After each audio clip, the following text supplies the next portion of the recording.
వితిగా yours turn off. ఏం నింద అసలు లైఫ్లో?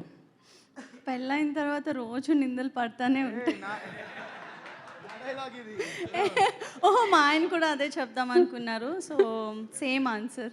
మరి మీరు మీ మధ్య కెమిస్ట్రీ బాగుంటుంది, అండర్స్టాండింగ్ బాగుంటుందంటే ఏమో అనుకున్నాం. ఆన్సర్ కూడా ఒకటేలా ఉంటుందని ఇప్పుడే అర్థమైంది. ఒక రేంజ్లో ఉంది అయితే.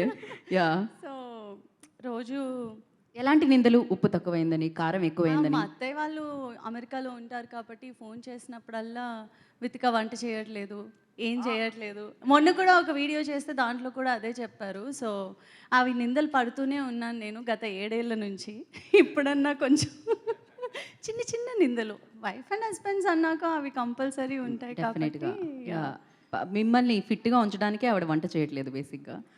అది కొంచెం ప్లాన్లో అది కొంచెం మనం మరీ అంత టేస్టీ ఫుడ్ ఇంట్లో ఉంటే మళ్ళీ మీరు ఫిట్గా లేకపోతే కష్టంగా ఉంటుంది కాబట్టి.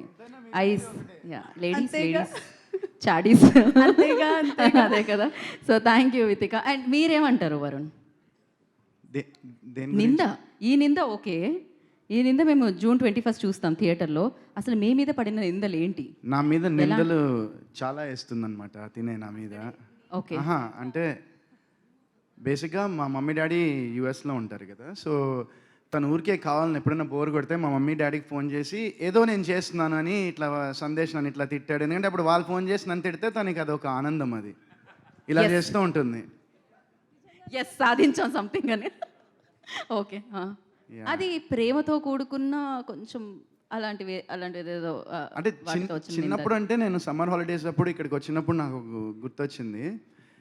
మా కమ్యూనిటీలో అప్పుడు మా గ్రాండ్ పేరెంట్స్ మాసప్ ట్యాంక్లో ఉండేవాళ్ళు. సో అక్కడ మేము క్రికెట్ ఆడేవాళ్ళం చిన్నప్పుడు, మామూలు స్ట్రీట్ మీద. సో అప్పుడు నేను ఆడుతుంటే ఒక అందులో మా ఫ్రెండ్ బ్యాచ్లో ఒక కుర్రాడు, అప్పుడు మాకెంత మేబీ 6 years 7 years అంతే. అండ్ క్రికెట్ ఆడుతుంటే బ్యాట్ వాళ్ళు ఆడుతుంటే విరిగిపోయింది, కానీ అందరూ నేనే చేశానని చెప్పారు నా మీద. ఎందుకంటే నేను పెద్దవాడిని వాళ్ళందరికన్నా, ఒక 1 year 2 years పెద్దవాడిని. ఆ తర్వాత ఇంకా నేను ఏడుస్తూ ఇంటికి వెళ్ళి నేనే చేశాను, ఎందుకంటే మళ్ళీ బ్యాట్ ఉండదు కదా. సో నేనే చేశానని చెప్పి ఒక బ్యాట్ కొనిచ్చి వాళ్ళకి ఇచ్చాను మళ్ళీ. ఓ పర్ఫెక్ట్. నింద మీరు మోసి మొత్తానికి మీది కాకపోయినా కూడా మోసారనమాట. అండ్ ఇక్కడ ఈ నిందను కూడా మోసారు. ఏమో మరి అది మీరు సినిమా చూడాలి. ఎగ్జాక్ట్లీ ఏం జరిగింది అని మేము సినిమా చూడాలి, తెలుసుకుంటాం. And thank you and wish you good luck. Thank you so much. Varun. And ఇప్పుడు